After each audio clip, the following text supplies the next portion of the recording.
You know, Percy kind of misses the old studio lot where we filmed this. Yeah, it's been like, what, 2 years? Yep. Well, I suppose there's only one thing to do.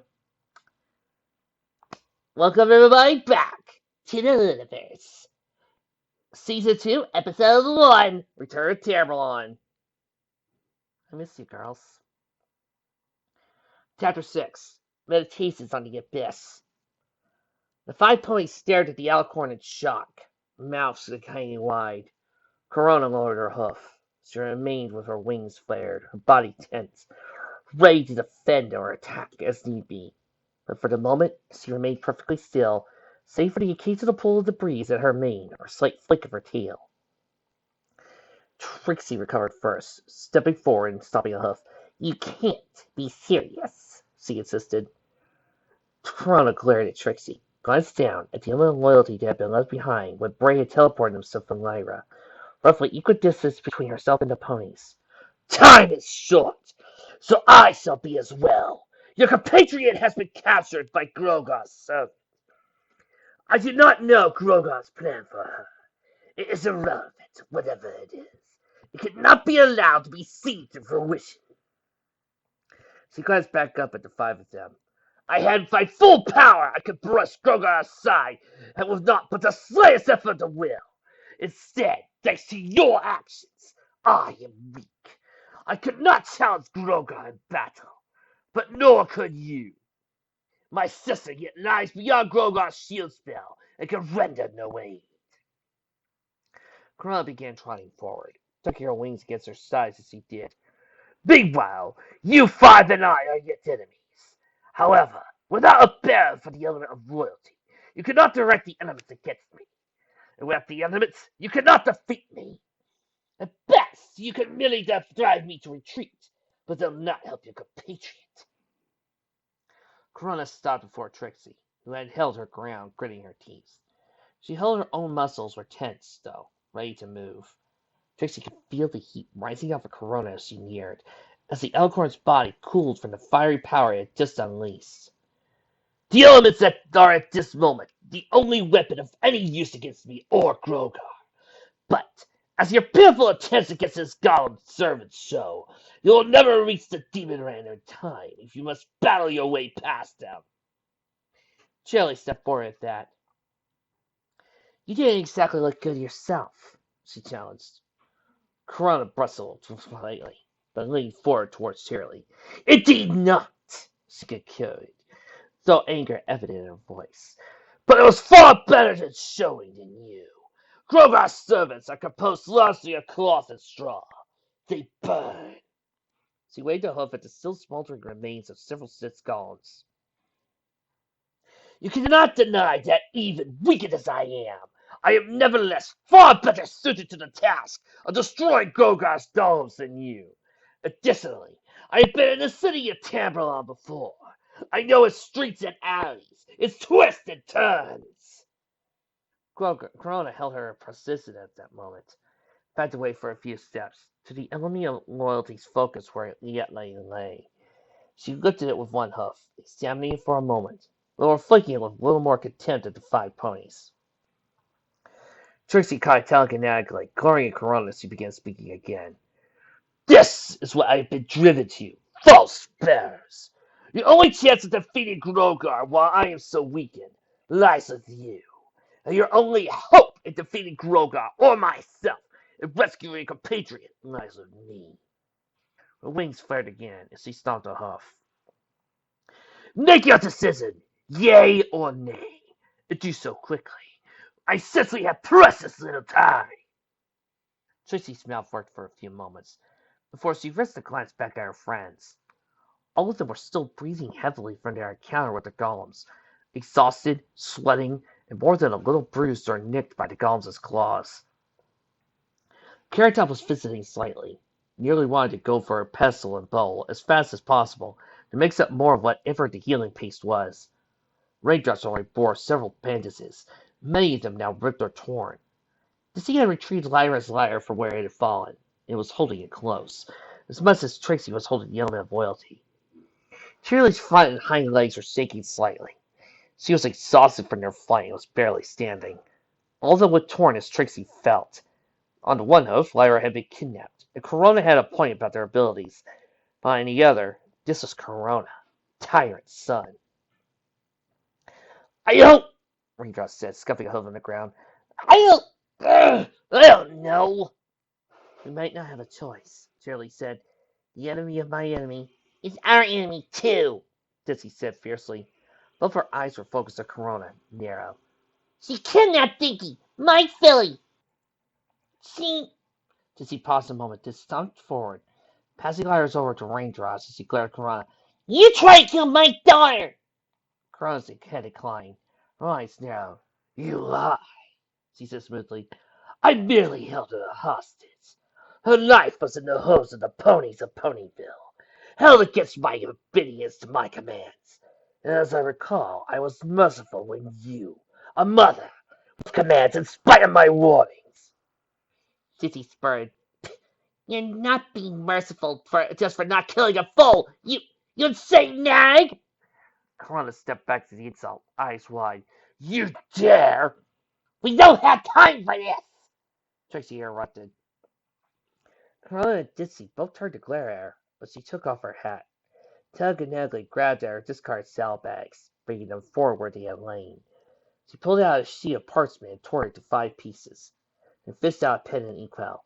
Okay, we're doing this in secret, so we never have to know who voted which way. Just make a Y on the parchment if you want to do this, and an N if you don't. Put it in the hat. Secret ballot, okay. Even with the anonymity, every pony needed a few minutes to decide.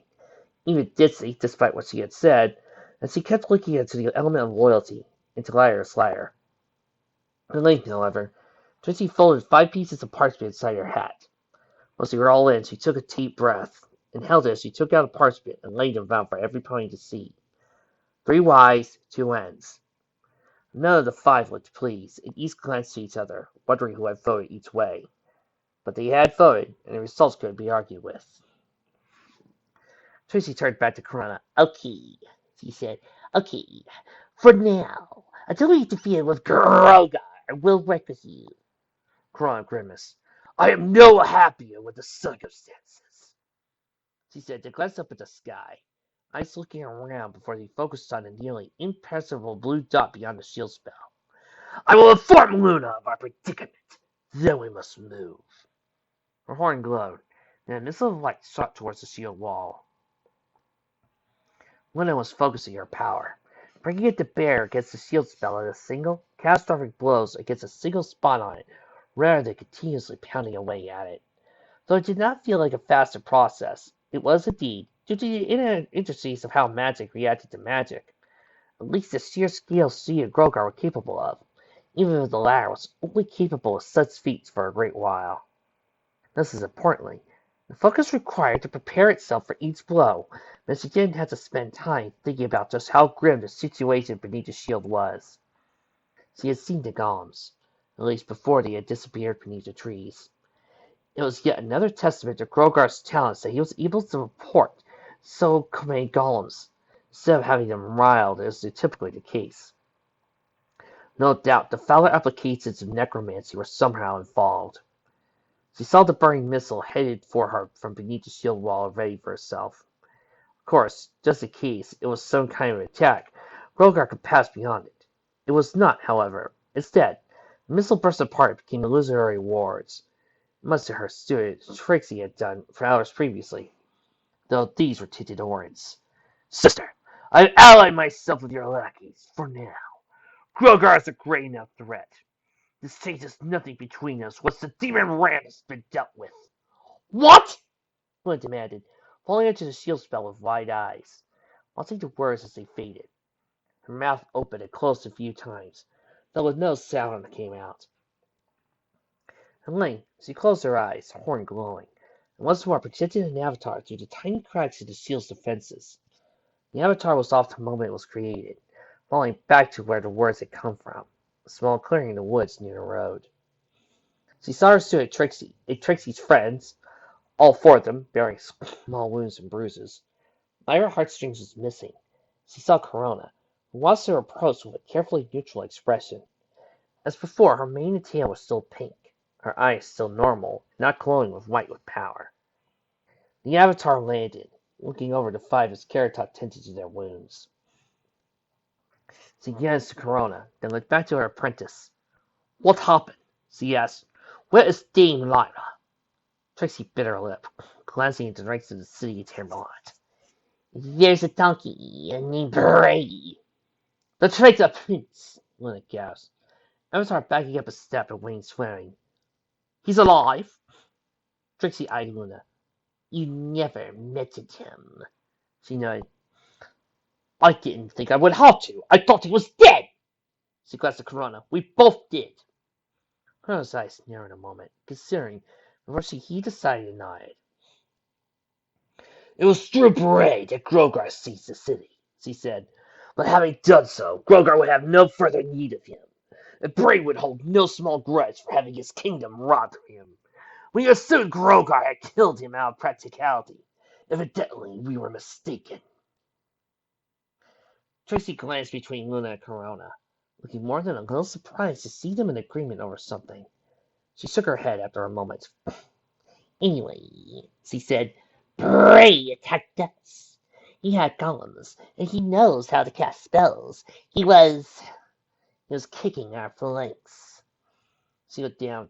You're not going to believe this, princess, but Corona saved us. But Bray teleported away and took Lyra with him. Luna looked at Corona, then eyes wide. You saved them, she asked. Corona's own eyes were narrow. Practical necessity, she said. Whatever Grogar's plan is, it cannot come to pass. The elements are the only weapons we have any use right now. And we have to save Lyra, Shirley put in. Carrot was wrapping a bandage around her hind legs as she spoke. We can't wait for you to break through the shield any more. No, of course not, Luna responded. Her voice was small. There was no other option. Nothing wanted to save Lyra and stop Grogar. And their sister was even capable of forging an alliance, so after a moment, she looked at Corona. Don't hurt them, please. Corona whickered in annoyance, flapping her wings a few times. If there is to be any treachery, sister, it shall not be from me, she stated. Not while Grogar yet lives. Luna's eyes narrowed for a moment, before she turned back to the remaining element bearers. Be careful. Luna's avatar winked out of existence. Her consciousness took a split second to return to her body, just long enough to be surprised, to wonder what had happened. When it did, her world was nothing more but dragon fire. Fire teeming with magic, enough to burn through magic itself, to harm even an alicorn caught unawares. Luna had so been caught. She screamed in pain as she leaped backwards from the shield spell, but the fire followed her until its creator nearly ran out of breath. Luna plunged through a cloud, instantly vaporizing it from the heat, and there in flames that still existed on her body. This cloud largely held out as her horn glowed brightly, healing magic dancing across her frame as she alighted on the cloud's top. Birds cooled and healed over. Fur feathers grew back. Hooves cried for the sudden heat repaired themselves. Turquoise eyes glowed with power. Evidently, Solar Cresseron was outside his shield spell, had been waiting for Luna to become vulnerable. He attacked her, but he hadn't killed her. He made a decent start, but his first blow had not been crippling. Nothing less than a crippling first blow would cause her to fall against a dragon, no matter how ancient. See, reality check? This is how you do dragons! All this had happened in a matter of seconds. Solar Caretheron was gone. Luna blinked a few times in surprise, looking back down where she had been. Black smoke still hovered in the air over the shield wall. But the dragon, there was no sign. Luna glanced around, casting both her mundane and magical senses outwards, but could find no sign of the dragon. If not for the suit still staying in her body, and the ache she felt from his fire, she might have thought she imagined the whole thing. Luna grimaced as she closed her eyes. Perfect. This was exactly what she needed to add to her list of problems. Grogar was below, Bray was alive, her apprentice had been forced to ally with her mad sister. One of her little ponies captured by the necromancer. And now, to top off everything, there was a dragon with regrets, apparently pulled off a disappearing trick that would have made the quarter moon the magnificent jealous. Was anything going right for any pony today? Tracy glared at Corona. It's possible that the white alicorn had not intended to take the lead. Simply longer legs meant she had naturally just moved up to the front. Possible, but not likely. Taking the leap of distance simply occurred too naturally. Tracy thought she saw a small smirk. Corona had to have noticed the glare. She said nothing as they all carried down the road as fast as it commands. The 5 normal ponies were all too tired for a full gallop, but Tracy took some comfort from seeing that Corona herself had seemed tired. They advanced the first 15 minutes or so in silence, but it didn't quite last as Carrot Top glanced upwards. What do you think happened to Princess Luna? She asked. Trixie grimaced, glancing up herself. Luna was visible, barely, beyond the shield spell, looking just fine despite her avatar's sudden disappearance. It looked like an explosion, She said, remembering the fire in the sky that occurred concurrently. That dragon, I bet. She looked at Corona. Hey, do you think you could call your pet dragon off? Corona scoffed. Doubtful, she said. Sorath has no true loyalty to me. He is using me purely for revenge against my sister. Charlie blinked at that. For what? 1,000-year-old grudge. Tracy thought about that for a moment. Before her eyes widened as she remembered a conversation with Luna from months ago, just after Corona had first returned from exile, in fact. That family of dragons Luna mentioned, She said, looking from the other ponies. Tracy explained. After Luna banished Corona. Celestia, Corona corrected with a glare. Tracy ignored her. The first time around, she was broken. Luna told me she spent years just wandering from town to town across Equestria, doing anything she could to forget what she had done, drinking mostly. Corona scoffed and rolled her eyes, but Tracy ignored her. Then a family of dragons attacked Equestria. They thought it'd be an easy target. Tracy looked to her friends. Luna said she convinced them to leave. Corona glanced down at Trixie, offering a deadless smile. 8 dragons entered Equestria looking for plunder. She said, only 3 left. And of those 3, only Solacrazon now lives. For 1,000 years he has dreamed of revenge against Luna. If there's any mortal being that could challenge her, then it is he. And so, he and I work in concert. Though Luna is still open to attack at the moment, and we can decide him, there's nothing I can do to rein him in. Corona looked down the road, her face darkening. She was silent for several long moments before muttering, almost to herself. It does not surprise me to learn that, after betraying me, Luna spends the better part of her days in a stupor. She doesn't! Dizzy interrupted with a glare. Luna's a complete teetotaler. She's famous for it. Well, I'm not complete, Tracy said. One goblet at formal gatherings, that's the rule. Though I'm pretty sure she sneaks a few bottles for whenever Princess Cadenza visits, for them to share. She smiled a little, remembering the surprise revelation. At least to Tracy and her friends, that occurred a few months ago. It was one of the only truly good things to come out of the Grand Gallery Gala. Guess I now know why. Tracy expected another jab for Corona at that, but the white alicorn said nothing. Indeed, just for a moment her face seemed to soften. Her wings sagging a little. Her head drooped just a little slightly more, and her eyes glanced down instead of ahead on the road. For a moment she looked full and truly tired, not simply from running and fighting, but somewhere deep inside her. It was only for a moment, and Trixie was certain she had just been imagining things. For a moment she looked full and truly tired, not simply from running and fighting, but somewhere deep inside her. It was only for a moment, and Trixie was certain she had just been imagining things. My niece, the dragon, Luna. None of these are irrelevant to what we must do, she declared, looking back at the 5. Focus, element bearers.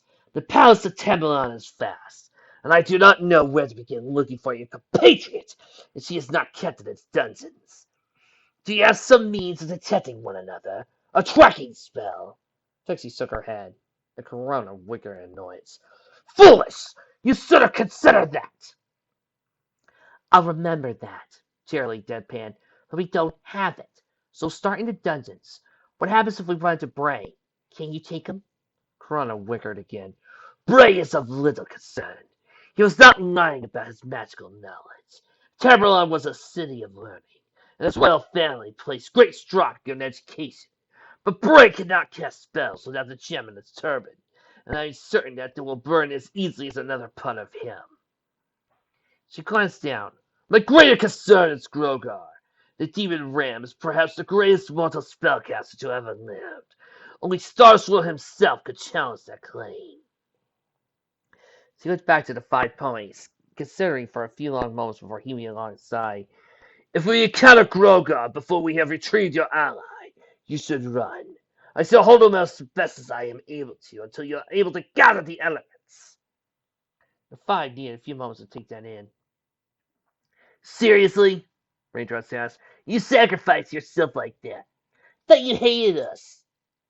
Corona rolled her eyes, looking forward again.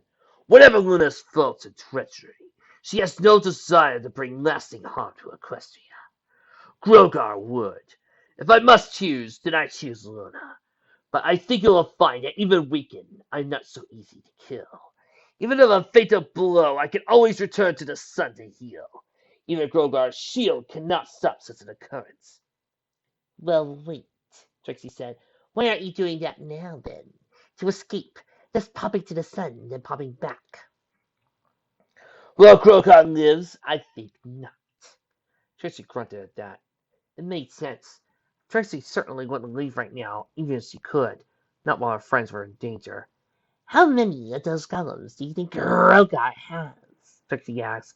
And how come they haven't all gone destructive and stuff? Golems aren't supposed to be this obedient. They are powered by captured life energy, Corona said. And Tambleon's destruction gave him life energy to spare. He has as many as he could build while trapped in shadow. It is probably best to assume he'll always have more. She looked to Trixie. That same life energy is what makes them obedient. They are leashed, I suppose you could say. She scowled. It is vile magic that animates them. Viler than even the black magic my sister used to corrupt the elements. Oh, for the love of... Carrot Top interrupted. Luna didn't corrupt anything. Luna didn't use dark magic. Luna wasn't even there when we Corona glared at her. Carrot Top looked back. Eyes narrowed, teeth pucked suddenly. Looking like she was imagining something in Corona. Whatever it was, it probably didn't happen.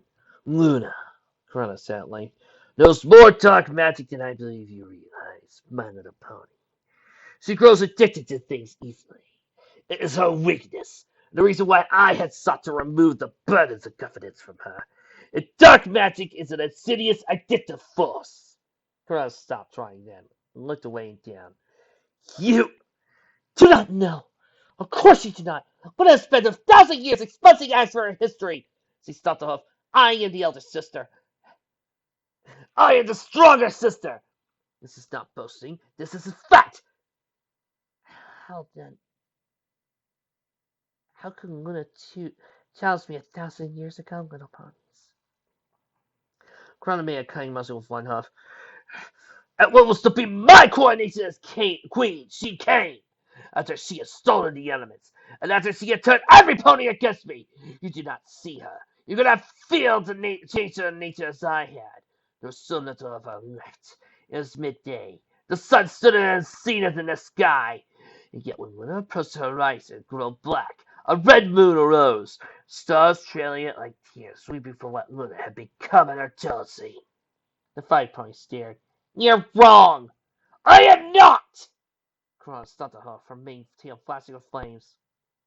Flames bent away in flight. Corona noticed and took a deep breath and calming herself. My sister, she said through grit teeth, used blackest magic to combat me 1,000 years ago. You fear me as a tyrant? My soul remains as pure as the flames I conjure. Luna was corrupted, debased. Only a tiny shred of ego remained. totally at the mercy of the black powers she had summoned for Tartarus to combat me. I was there. I saw her. That is not something that can simply be cast aside. It suppresses it now, perhaps. But how can any pony allow a barely contained nexus of black magic to sit upon the throne? Corona looked between the 5 mares. None of them had an answer for her. She whickered once more, turning back around and began to canter again. Enough! There will be silence for the rest of our journey. Tracy had a feeling that was a good idea. She was grimacing more than a little, however, as she looked up to where Luna sat outside the seal spell. She knew that Corona was in some ways correct. Luna had been forced to call upon that magic to fight her so long ago, though she didn't know or care the specifics. She also knew, however, that the elements of harmony had destroyed the magic completely. What little of it remained had been purified. Then, mixed with a shred of ego, Corona had meant it to become Miyamori Cadenza. But Corona didn't know about that part, and probably wouldn't have believed it anyway. All the way Alucard knew was that, 1,000 years ago, Luna had shown up to a coronation, suffused with magic summoned from one of the denizens of Tartarus. No wonder Corona had such a hard time accepting Luna was in the right, and not been sullied. Mad already at her coronation, she had been treated as the sight of one of the constants throughout her millennia of light teeming with black magic. Tracy looked to Corona, and for the first time she felt something other than anger or fear. She felt pity. Pity for how mad she was, and pity how isolated the Alucard herself to be. Tracy quickly tempered it by reminding herself just how dangerous Corona was, but at the time the feeling lingered. She had a sense it wouldn't be going away any time soon. Carrie was always the last thing to go when one slipped into unconsciousness. It was also the first thing to return, though her other senses soon followed. Lyra was aware of very little for a long time, besides the cold stone and every piece of straw under her body. The sound of water dripping somewhere, the smell of mold and mildew. She opened her eyes groggily, but they barely helped. Wherever she was, it was dark. She struggled to get her horn glowing to provide some light, but it didn't work. Gasping and reaching after her head, she felt a ring clasped around her horn securely. A magic suppressor ring, cutting off her ability to perform even the most basic of spells. Ah, the unicorn has awoken, a voice said. Lyra looked. She saw she was in a dungeon cell of some kind, a tiny one. Standing outside was something huge, shaggy, and horned. In the dim light, she couldn't see much more than that, but she didn't need to. She bit back a stream at the sight of Grogar, determined not to give him the satisfaction. Grogar's horns glowed white, illumining his face, red eyes. He was looking at her with a carefully neutral expression. It is time for some experiments, he said, magic greasing from his horn to Lyra. She couldn't stop him as he was wrapped in magic, which quickly pierced her body, violently. Felt. She tried to keep from screaming despite Grogar, managed to last a few seconds before she failed. She writhed under its magic as it coursed through her body. Dimly, she was aware of him speaking. The pain will only be passing, should she survive the process. Small consolation, the magic began to target specific parts of her body, rather than presenting her with just pain in general. First, it was the frogs of her hooves, feeling like he had been slit. Then there was pain in her throat like she had been choked. A headache that felt like a split open skull. She could have sworn she had a heart attack or a ruptured spleen or a horn torn off. Even as she was aware none of these things were actually happening to her, and she was still whole, if not healthy. Interesting. Your heart is beating somewhat faster than I expected. Too much sugar in your diet, I think. Lyra tried to say something at that, but all that came out was a long, low cry of pain. Her throat was racked by now. This pain was real. Nevertheless, you are the finest specimen as I would expect, Grogar said, and a unicorn, too. Fortuitous. You always did make the best bargaining chips. Grogar looked to his left, and a glow of horns died, and the pain stopped. You get to live a while longer, Beret. There was a whimper. Well, there was a lot, actually, mostly from Lyra as he curled to the ball, Constant agony may have stopped, for her body was little more than aches and pain. There was a distant whimpering from outside her cell. A voice, Bray, spoke up. Thank you, Master. I did try, but the unicorn, Celestia. Shut up, Grogar ordered. Gather the golems, all of them. Post half around the city, the remaining inside the palace. Celestia will attack. The palace must be defended, and unfortunately, I need you to do it, while I prepare the circle. Yes, Master, Bray exclaimed. There was a frantic hostess as Bray fled for Grogar. Ram wants to go, before glancing back to Lyra. Lyra stared back. She managed to hoist herself into a sitting position. She was positively dripping sweat, shivering and panting. She managed to give Grogar the best glare she could. But why? Why are you doing this? To be interesting. To be honest, I have no interest in your unicorn, Grogar answered, turning away. However, he always had a special hatred for all ponies, and for unicorns in particular. So, unicorn, you shall be my final sacrifice for the one thing I need to complete my destiny.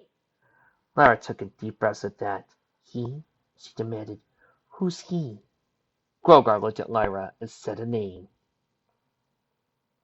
Some months back, Trixie, Raindrops, and Cheerilee had gone to a town called Oten at the request of one of its citizens, in order to help with some trouble it was having back at a lumber company. Lyra had been busy and couldn't go, but she was a bard at heart, so all she could do about what had happened on the three unexpected adventure. They had uncovered a tangled conspiracy, full of secrets and lies, betrayal and cover-ups, a surprising number of monsters.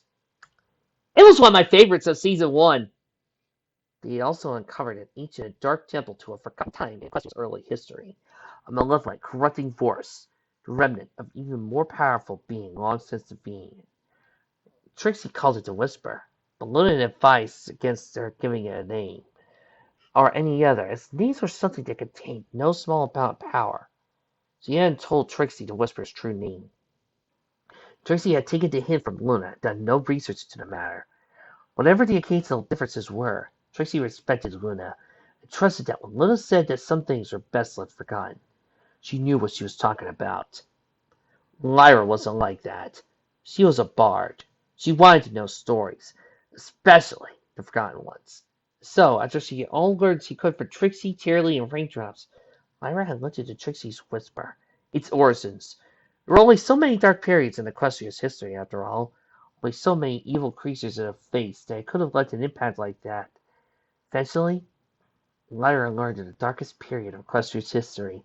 More tumultuous, more chaotic, more horrifying than even the brief reign of Corona, and the 12 years of Luna's banishment that followed, and nearly as bad as the brief, almost prehistorical reign of discord. She had learned the true name of the Whisper. Grogar looked at Lyra, said a name, and Lyra felt her heart stop. T-Rex.